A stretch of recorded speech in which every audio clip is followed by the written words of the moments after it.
So I've had a few games over the last couple weeks, but a couple of them I couldn't get the video made in time. I played at Collins and Sandler, and I couldn't get the audio recorded in time, and I've forgotten some of what happened. So I'm skipping ahead a couple games, and this is a game I played last Tuesday versus Lane, who came out with his Lizardmen. So I had my Elf army, a little bit modified. I keep making adjustments to it as we get closer to the Southern Assault GT that I'm going to. So what I'm running, I don't have an overall table shot to start with, but this is from my right to my left on my side of the table. I've got 2 bolt throwers still, 5 Sisters of Avalorn with a Handmaiden of the Everqueen. And there's also a level 2 Shadow Mage in there. In front of that is a unit of 5 Illyrian Reavers. I'm proxying, I think those are mounted yeomen from my Bretonnian army, and while I'm painting these Illyrian Reavers, trying to get those ready in the next couple weeks. So in the middle of the board, there's a building, I've got my eagle hidden behind it, and behind the eagle there are 12 archers. Then there's 18 Phoenix Guard in the center of the board, along with 21 White Lions. And you can see the base where my Frost Phoenix goes. So that's my Frost Phoenix. He snapped off of his base on the way into the store, so he needs some repairs. It's really sad. And on my left flank, I have a unit of Illyrian Silverhelms. On the right, 6 Silverhelms. Behind the building there are 12 archers, and then there are 5 Illyrian Reavers in the left corner. So let's go over to his side. You can see he's already vanguarded at this point. He's got 3 pterodons. Those are opposite my Illyrian Reavers, so that might be a little scary, but I'm hoping to get first turn. And then behind his building, he's got a couple units of skinks. He's got a unit of Saurus with, I believe, a couple characters in it, a couple Saurus heroes in it. And he's got his Temple Guard. Temple Guard has, I believe, a Saurus character in it, as well as the Slan. The Slan is a Lore of Beasts Slan. Again, this is kind of a, we're prepping for Southern Assault, so this is not the optimal Slan. He's got a Skink Crocs unit, and then he's got a Stegodon with a, like the 46 blowpipe shots on top of it. So that was interesting. You don't see the Stegodon much, so that was kind of interesting. And then on the other side of this building, he's got a lone Saurus hero, and he's got his Chameleon Skinks. Now, I was lucky here because he put that lone Saurus hero out, and I was still deploying at that point, and had my war machines to put out, and got my 2 bolt throwers opposite that hero, as well as my Sisters of Avalorn and the Handmaiden of the Everqueen. Handmaiden of the Everqueen's got the Potion of Strength and the Reaver Bow, so I'm not really worried about armor that much, 1-up armor. So 1 unit of my Illyrian Reavers I managed to vanguard up into the middle of the board. I'm trying to get them out of the way of some archers. So won that vanguard. Then he vanguarded his Pterodon riders up, and I chose not to vanguard my other Illyrian Reavers because there wasn't really anywhere for them to go. So he got first turn, unfortunately, and he flew right over the Illyrian Reavers and dropped rocks on them. And he rolled extremely well on this, to the point that this is what happened. Basically, he killed all of the Illyrian Reavers with rocks. He rolled extremely high. I think he ended up doing about 6 wounds to 5 Illyrian Reavers, and I didn't make a single 6-up save. So they all died. It caused 12 archers to flee. Yeah, so that was an inauspicious start to the game. On his other flank, he moved up with his Chameleon Skinks and his Saurus hero. He's trying to screen that Saurus hero. And he, in general, just kind of moved his stuff up a bit. Nothing very exciting, just kind of came forward, lumbering like a Saurus. Yeah, brings it up. and he's pretty close to my War Machine. I believe he took a bunch of shots at the War Machine on the right, on the bolt thrower on the right, and he only did one poison wound to it. So both bolt throwers were still standing, which is not what you want if you're a lone Saurus over there riding a cold one around. You don't want to see two bolt throwers still standing at the end of the first turn. Yeah, there's the one wound. And there's, yeah. So I moved up a bit in my turn. My archers did not rally. They kept fleeing across the table. But everything else moved up. The Reavers moved up a bit. And the Silver Helms, just to try to get around the flank. And then a bit of shooting.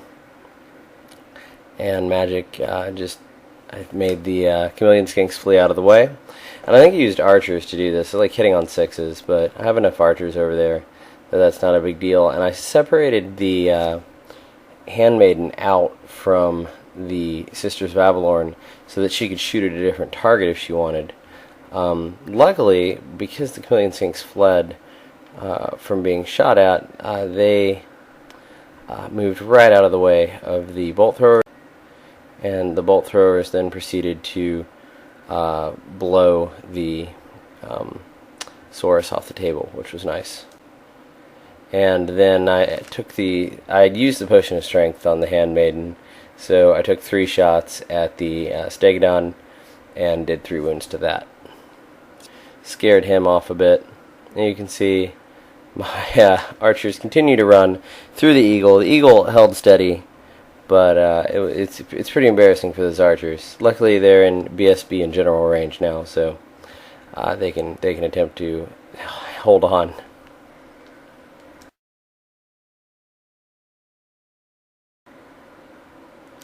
So let's see. Yeah, you can see in his turn he actually backed that Stegodon up, moved it around the building so that I couldn't get to it. And he continued to bring everything else forward. You know, I'm shooting these units up a bit, but he's able to put Skinks there, and he's kind of holding back some charges from the Silver Helms with the Skinks. And he just moves his Pterodon riders around. I think at some point he parked them behind that building and kind of left them out of the game for the rest of the game. He didn't feel like he could come challenge anything. He got an Amber Spear off at this point. I had managed to dispel it in the first round. In the second round, he got an Amber Spear off. He irresistible forced it, and he actually rolled the Dimensional Cascade. He didn't have cupped hands, but his Slann managed to survive, but it took 10 Temple Guard with it. So he did roll 5 wounds on the Amber Spear, killed the Phoenix, which he was really happy about. So he thought that was a pretty good trade, and I don't think I can argue with that. And I think he put Wissen's Wild Form onto the Skink Crocs unit, thinking I was going to shoot at it. So, and he shot up, like his shooting was not fantastic. He gets 1 Illyrian Reaver here. That's from me charging the next turn. So I start the next turn, I've got these Illyrian Reavers, and I'm thinking I'm going to charge his Skinks. They can maybe get into combat there and take care of business, but instead the stand and shoot decimates the Illyrian Reavers, and the one remaining Reaver doesn't think very highly of my tactics, so he takes off, runs away from the game. And other than that, I'm moving stuff up. I'm still preparing for the inevitable taking of the charge that I think I'm going to have to do. And I do get some good spells off. So what I did was I withered him first. And he's already blown up 10 of his Temple Guard. So I get a wither off and get him down to toughness 3.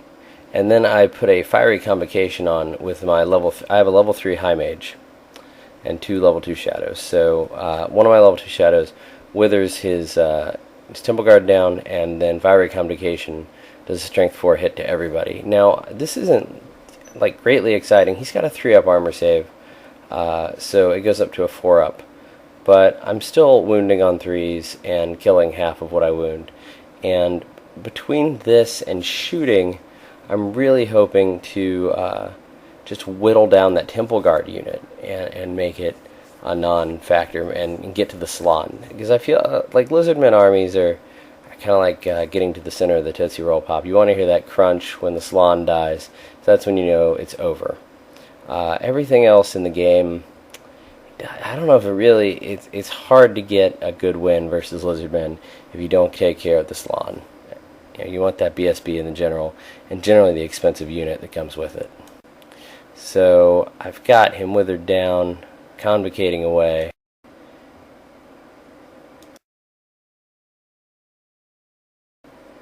And yeah, I get some shooting off on him, take out a bunch of guys. Then he retaliates in his turn. He doesn't have his Temple Guard to charge with, so he brings his Skink Crocs and his unit of Saurus into my White Lions. I've got the 21 White Lions here. So I think I was really happy about this. This is kind of what I wanted, because the idea is that there will be X amount of White Lions left at the end of this combat, and I will be stubborn on a 9 with a reroll, because my General and my BSB are over there in the Phoenix Guard. So, and then I'm into the flank there. The Temple Guard are kind of a non-entity at this point, and I just mop all of this army up. That's the idea. So yeah, he's kind of brought his Temple Guard up in the back there. He's got, I think, about 6 or 7 Temple Guard left, and he's trying to hide them from combat a bit. He does bubble, so I couldn't stop it. I think he had 5 dice and I had 4 dice. He bubbled Savage Beast of Horos, and he didn't roll all that high, and I was really excited I could stop it with my 4 dice. I rolled 4 1s or something to stop it. Just really pathetic. So he's got a couple characters in this Saurus unit, and now they're at strength 8 with, I don't know, 7 or 8 attacks each. One of them's always strike first. The one, you can see kind of this white primed unpainted guy in the front rank. He is I got an always strike first sword. So and you can see he puts a Wissen's Wild form on his Temple Guard unit, but the Withering is still there, as is the Fiery Convocation. So he continues to slowly lose Temple Guard to these Remains in Play spells, which is kind of fun. And you can see in the combat, I kill a lot of his Skinks and his Saurus. He kills a lot of White Lions, and I think I killed one of his 2 souped up. Basically, he had an Always Strikes First character, and then he had a regular character in there, and I managed to kill the regular character before it got to strike Savage Beast style at me. So I'm feeling pretty good about this. He's killed all these White Lions, and then I roll an 11 and a 10 for my leadership check, causing my White Lions to flee. So I didn't quite expect that. Yeah, it really slowed me down. I wasn't... Yeah, it totally screwed with my plans. But I don't know. It was weird. So White Lions run away. He pursues, and he ends up in my backfield. But this clears up a route from my Phoenix Guard to his Salon. So when you can't have the plan you wanted, you can go ahead and take the next best plan. That works too. So you can see the magic flying all over the board here, but I'm really happy with my Mage and my BSB and all those Phoenix Guard being into a very reduced unit of Temple Guard and a Salon. And so they reward me and beat the living Tar out of the Temple Guard unit. He ends up on a double, needing a double 1 to stay. And yeah, he actually brings his Salon into combat. He's got Savage Beast up, so he's trying to beat my mage to death with his Salon. And I think he did a couple wounds to my mage in this combat. But yeah, double ones, and he sticks around. At this point, I'm just moving my archers out of the way, kind of trying to get some, he's got stuff in my backfield just weirdly because of those white lions, so I don't want any damage to happen to them that doesn't have to happen. So I'm backing things up, and because he rolled a double one to stay, and he killed an eagle with this unit of skinks and crocs. And so he managed to reform that unit, and on his turn he charges into the rear of my Phoenix Guard. Because, yeah, I'm still, unfortunately, the Salon is still there to deal with. But I'm not too actually worried about, the thing with having skinks and crocs charge into your flank or rear or wherever, is that there's skinks and crocs, and a lot of times you can just deal with them. I mean, you can do a lot of wounds that the charge and rear bonus is not going to be that exciting. I'm not saying it's a good thing. I mean, this allowed him to, in that combat, kill my mage. This is my general. I'm very sad about that. And I think I killed his character in retaliation in the front. It's really all I have. Basically, I can aim at that character, and I can aim at the Salon. I did 3 wounds to the Salon, killed that character, killed a boatload of skanks, lost a few Phoenix Guard, but they're on a 2-up, not a 2-up. They're 5-up armor, 4-up ward, and they don't seem to be going anywhere quickly. So this combat just kind of continues for a while. I'm moving my silver helms around. I'm going to try to take a swing if I can at the Stegodon. And I'm mopping. I'm just eating through skinks. Trying to beat up the Salon. Can't quite get him down to dead. He eventually puts this other Unitosaurus in. But it just doesn't matter. I managed to kill off the Salon. I get turned around. And I'm just beating up on everything he has. Wiping out the skinks, killing a bunch of Saurus, even though I'm just corner to corner. He's corner to corner too, so it doesn't matter. And I just keep enfeebling, and I think I enfeebled miasma and withered that unit of crocs and skinks down, and just beat up on it. And yeah, I think this is where it ends up. He's just getting wiped out. We're on, I think at this point, maybe like turn 7. So it's just not good for him.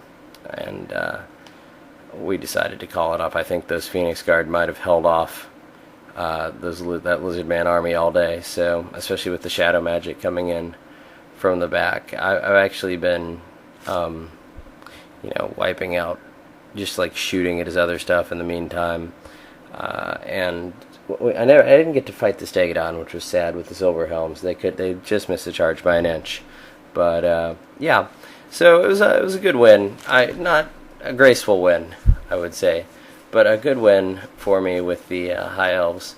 This is quite probably the list I'm going to end up taking to Southern Assault. I've got a High Mage and 2 level 2 Shadow Mages, and it seems to do the trick.